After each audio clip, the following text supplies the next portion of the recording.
চালটা ভালো করে ভাজা হয়ে গেছে। এবার কুচনো পেঁয়াজগুলো দিয়ে দেবো।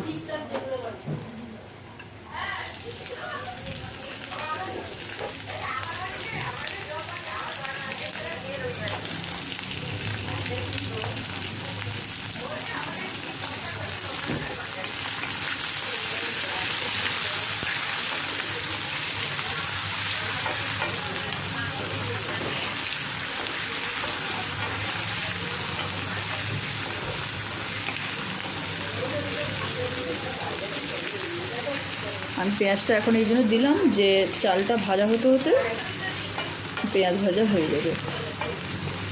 কেউ চাইলে চাল ভেজে উঠিয়ে রেখে তারপরে এখানে পেঁয়াজটা অ্যাড করতে পারেন। এবার পেঁয়াজ ভালো করে ভাজা হয়ে যাওয়ার পর মশলা রেডি, তারপরে আবার ভাজা চালগুলো দ্বিতীয়বার দিয়ে দেন।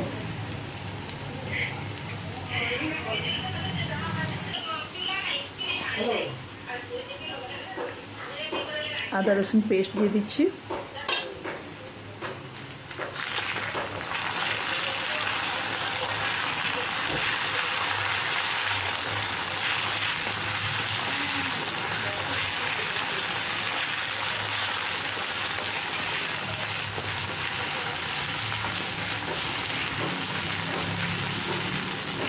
আর আমি এক সাইডে গরম জল বসিয়ে দিয়েছি, গরম জল দেবো হ্যাঁ রান্নাতে।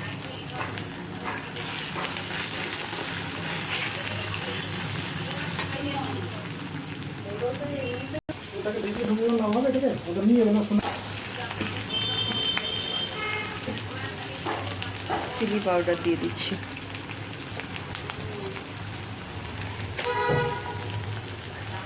হলুদ দিয়ে দিচ্ছি, পরিমাণ মতো নুন দিলাম,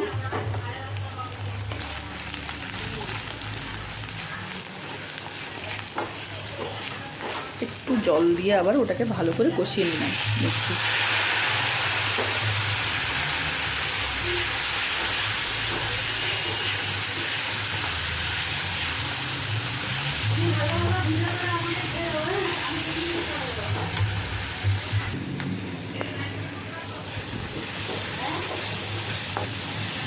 তেল ছাড়তে শুরু করেছে, এবার আমি গ্রেভির জন্য দিয়ে দেবো জলটা।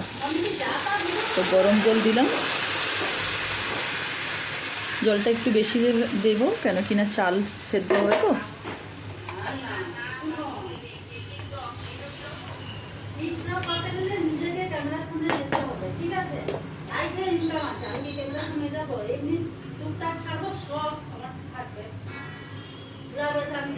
এবার আমি সব মাছের মুড়ো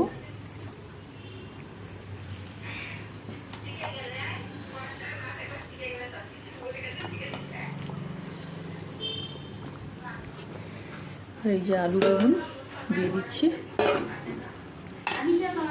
ভালো করে এটা ফুটে মিশিয়ে যাবে সেদ্ধ হয়ে, তাই জন্য আমি আগে থেকে দিয়ে দিলাম।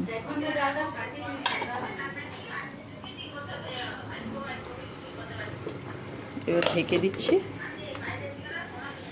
ঢেকে সিম করে দিচ্ছি আধা ঘন্টা।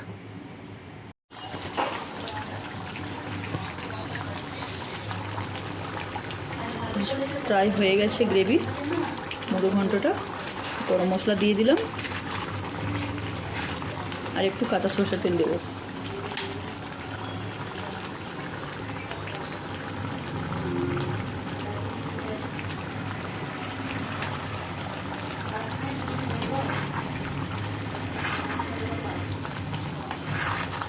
গন্ধটা খুব ভালো এসেছে, ওয়াও, টেস্টটাও ইয়াম্মি। হ্যাঁ,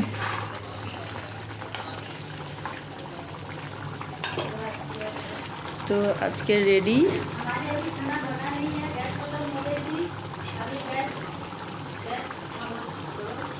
মাছের মুড়ো ঘন্ট, একদম পুরোপুরি রেডি। এবার আমি গ্যাসটা অফ করে দিচ্ছি।